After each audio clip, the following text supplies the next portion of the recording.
Welcome back. Those were some reports there to keep you up to speed with the issues currently on ground. And I've been joined in the studio by Mubarak Mijinyawa, politician, youth leader, the former Speaker, Nigerian Youth Parliament. I hope I got that correctly. Yes. Welcome. Good afternoon. Yeah, good afternoon. Thank you. We will now be taking a look at some matters arising, the issues in contention as inauguration approaches. Welcome once again. Thank you very much, Amadin. Let's start with a recent bit of news that came out this morning.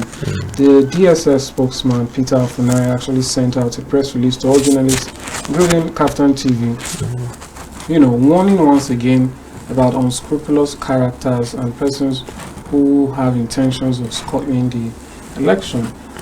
What do you make of this? Is this the usual? Is this the norm? Particularly when other supporters of the president-elect have been saying, if you don't have any business, we don't want to see you there. Don't come close. And others are saying the language is exclusive. Is it really exclusive, or is it just taking precautions? Well, for me, I think it is just a precautionary statement so that people would know that government is on its feet, and any person or any group of people who are planting any mischief on that day should have a second thought about that, because we know there are tensions all over the country, with all these insecurity, insurgency and all that in the southern part of the country, in the northern part of the country, and some, because they are not satisfied with the results of the elections, they are even threatening the peaceful conduct of the inauguration of the president-elect. Yes, of course, we are not happy. We are not happy by the fact that our candidate lost in the election. Not actually lost. We are still claiming that our candidate was on the lead if the votes were ready to be counted. But then we still have a feeling, or we still have this understanding as patriotic Nigerians, that violence is not always the way out. We are challenging his victory in court, and I don't think if any mischief is to be planned against that day, it should not come, or it is not expected to come from the side of any member of the people, any patriotic member of the People's Democratic Party. Yeah, that's fair enough. There are still allegations or thoughts that this election was lost due mainly, or perhaps because of rigging in the north. I do think the expected numbers, the numbers that were expected for the PDP candidate actually came through the way it should have been. Well, elections come and elections go, but the fact remains that in so many parts of the country, votes have been allocated to a particular candidate that did not actually win those votes. Let me cite an example with even the southern part of the country. Take for instance River State. We have friends there. Some of our people even went for election duty. Some of them went for election observation and all that. And the reports coming out of Rivers is that after the elections, instead of the coalition officers to move directly to INEC, they were moved in virtually all local governments across River State to some specific coalition, coalition centers organized by the government there, so that the election results will be changed. Because even before the elections, there have been misunderstandings between the presidential candidate of the PDP and the state governor, despite the fact that the governor is a PDP governor.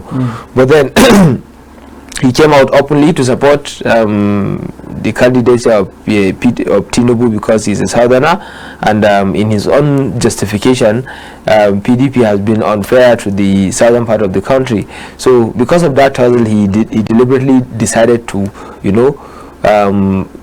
frustrate the success of PDP in that state, and he succeeded in doing that because he succeeded in changing many of the result sheets, because I saw some even on social media where the true copy of the result sheet came out that Labour Party candidate won some polling units, but on the contrary, what was received by INEC is that Tinubu was on the lead. in those polling units. So there are so many discrepancies. And coming back to the northern part of the country, I can tell you without any fear or favor that Atiku Abubakar actually won most parts of the country, most parts of the northern part of the country, in most areas. Unfortunately, because of the sabotage of the veto powers imposed on our people by the state governors, unfortunately, some of the states the results were actually changed in some of the states. Yeah, but that's interesting. Like I said, it's in court now. We'll see how that turns out. So let's look through some issues very quickly.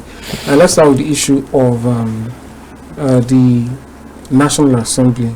Now, while the court cases are going on and inauguration is set to happen, that is another political, arrangement on that way. So I'd like to get your thoughts. How do you think it's shaping up with what the APC has done, where it has pretty much anointed specific senators, specific lawmakers for specific positions? What do you make of this system and this method that they've chosen? You know, if this decision is a collective decision by both the APC and the president-elect, then I can say boldly that the president-elect is trying to frustrate the efforts of democracy, because over the time there are the presidents have come and they have actually anointed members and senators to be presidents of the Senate and the House of Reps, but then this time around we are having it differently in the sense that particularly from the side of the House of Reps, the person that was anointed by the APC is not the favorite candidate of the House. Unfortunately, they have. Why do you say so? Because you can see it even in the body language of the members. Most of them are coming out clear to support other candidates, despite the fact that the party has endorsed another member. And to add to that, I think that the party shouldn't have done that, because all these people that are contesting are members of the party, and they are also liked by the party. The party loves them because that's the reason why it gave them ticket to contest in the first place. So why all of a sudden the party will come out and endorse an individual without widening consultation? These people, if the party really respects them, they ought to have been consulted before coming out to address the public on the position of the party. So I think for me, I would say that the party is undermining them, and for them to really show the party their strength, I will encourage and I would say that they should go ahead and let's see if the party can really truncate the constitutional setting of the Federal Republic of Nigeria by maybe imposing a particular individual to be the Senate President, or imposing an individual to be the Speaker of the House of Reps. I don't think it has ever been done, and I don't think it will be done this time around. You remember when Saraki was the Senate President and Tambuwal was the Speaker of the House of Reps? Before Saraki's emergence as the Senate President, there have been thousands.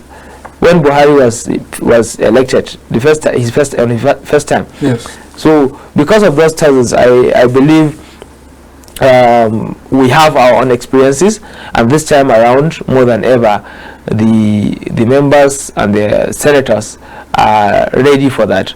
If it takes for them to do anything and to every extent, I believe many of them are ready to do it, for them to have their own freedom, and for the country to be for the democratic setting of the country to be sustained, so that others that will come in the next generations will benefit from that. Right, and two things there.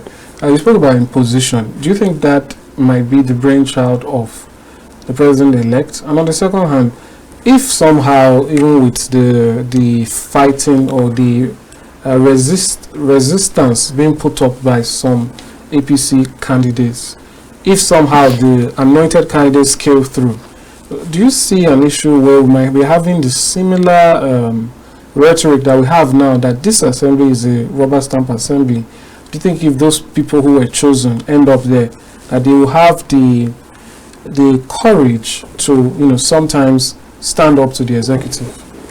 Well, I think that is what we are all fighting for.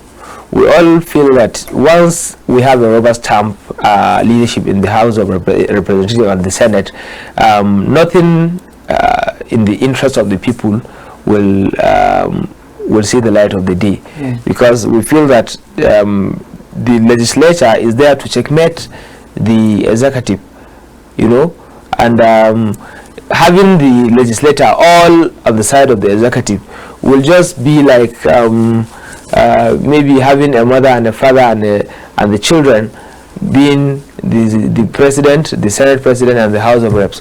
It will just be like a family affair, and any decision that they feel is right for them, for that particular family, will be taken regardless of the opinions of other individuals in the community. So in this perspective, I would say the decisions will be taken solely without widening consultation, and any decision that the president wants to execute will have it easily without going through any form of interrogation by the National Assembly, which is not right democratically, and which is not right for a country like Nigeria as we stand. That's fair enough. But do you see particularly the House of Reps being able to resist a bit more? It's said that the politics in the House of Reps is a bit more rugged than it is in the Senate. And actually in the House of Reps, the APC does not have majority. Although with the addition of some opposition, they can make that. But at the moment, the APC cannot win outright if all their members vote a certain way. Well, and that is not possible. I believe that the problems currently in the House of Reps and those in the Senate cannot be compared in any way, because if you look at the person that is being endorsed by the party in the Senate, is someone who has who is liked by people across board, not only people from the APC, but also people from the PDP, because we are seeing him, we in the PDP are seeing him like one of us, because he was a member of the PDP. He has a relationship with many of our former governors who are currently in the Senate, and he has a relationship with many of our former governors or former ministers who are currently in the Senate. So looking at it from that perspective, I will say that Akpabio is really accepted, and if not for the fact that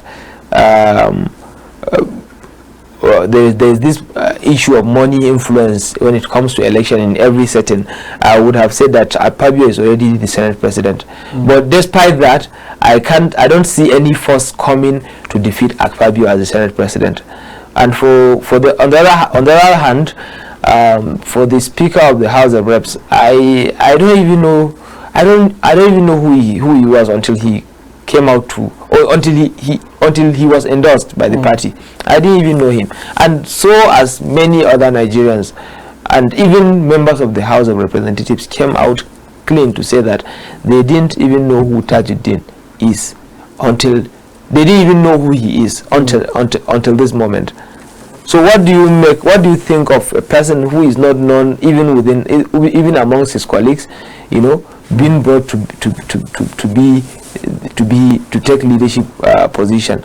And one thing he did that really exposed him is his visit to the national chairman. I think a couple of days back, he paid a visit to the national secretariat of the party, telling them that he wants their intervention. I don't think at this point he would have to go back, or he has to go back to seek for any intervention or any support if he really is ready to take the position, because it has exposed his weakness, as an aspiring leader. As he might not be popular? Or?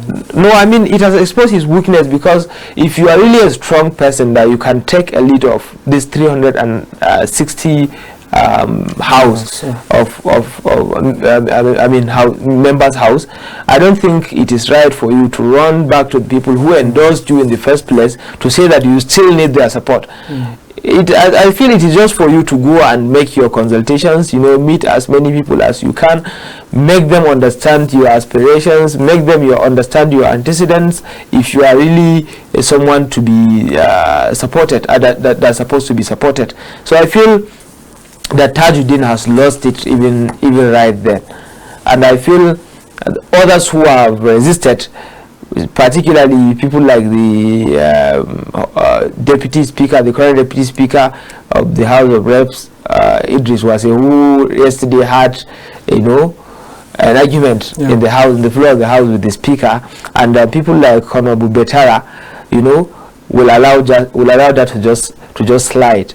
And I feel that if they do that, then they really will be betraying the trust of the people who have been with them from the beginning. So I feel this is a fight they must finish till the end. This is a fight they must finish till the end. And to tell you that they are ready for that, they are united. They are united to defeat the candidate of the party. And I am telling you, hopefully towards the day of this election, all of them will come together to support either one or two of them, so that they can defeat the candidacy of the candidate of the party, the candidate of the party. I mean. Right, and I think we'll wait and watch and see how that turns out. So very quickly, there is the talk of a unity government, making the rounds now. That the president-elect is not vindictive in terms that he doesn't see permanent, or doesn't see political opponents as permanent enemies. He's very open to negotiations. We saw in one of these a visit or a meeting between the NNPP presidential candidate, former Kano State Governor, Senator Rabi Musa Kwankwaso, and the president-elect abroad. And we've been seeing a lot of that. So I'm wondering, do you think this olive branch is extended to everyone? Take, for instance, the PDP. Is there any scenario where the PDP has a stake in the APC-led or Tinubu-led government? Is this for the good of Nigerians, or is it better for the PDP and other parties to, put a stop and say, we are not negotiating, we don't want anything, we will be opposition to you for your 4 years? Which is really the best? Well, looking at it from that angle, I can say that from the beginning, the candidates of Rabiu Kwankwaso and that of Atiku Abubakar are two different aspirations.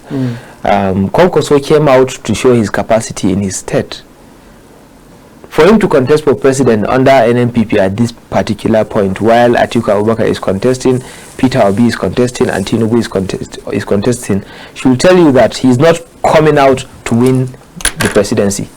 He was just coming out to show his capacity, that he has the support of his people, at least, no matter what. And this is not even a matter to be discussed, because I don't see in any way Peter Obi or Atiku Abubakar, the two strong oppositions, coming to support or coming to work together with Tinubu, even after all these things.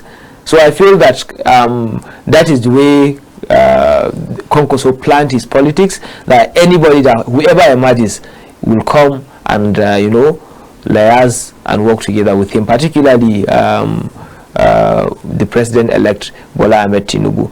And I also feel that other candidates from other parties may likely come to join hands with him if eventually he is being inaugurated. They may come to join hands with him for them and for their own for their party members to really benefit from the government. But I feel that PDP, as being the major opposition in the country, will never come in in alliance or to support Tinubu, except for some individuals who have done that or who have exercised that even before the election. That's fair enough. So just to round up now, what are your thoughts about the work that the president-elect is inheriting and how vast it is? We have trillions in debt and debt servicing. The fuel subsidy was set to end this June. We're about to enter, which is the first month of the new president, and a host of other issues, insecurity and so on. The other day in Plateau, A number of persons were buried in a mass grave after they were murdered, you know, and all these issues.